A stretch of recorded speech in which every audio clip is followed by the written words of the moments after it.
sebelah sesi lagi satu untuk bahagian kaki dia ada roda. So senanglah kita nak tolak dia.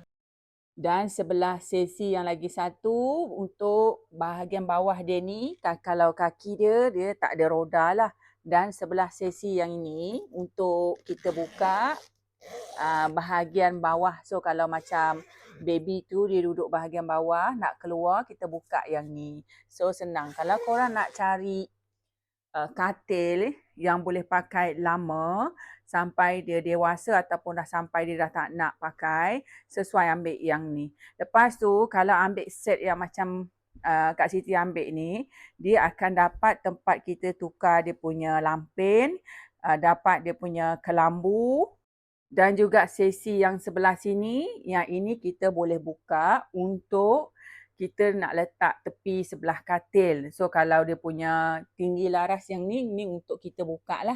So bila kita nak letak dekat tepi macam baby newborn, kita dalam hari berpantang, boleh letak dekat tepi katil. So buka dia punya ni.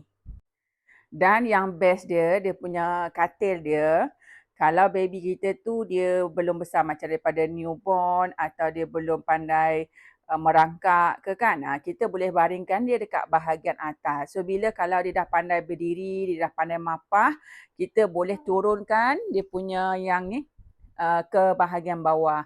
So dia ada dua step, tingkat yang atas dan juga tingkat yang bawah.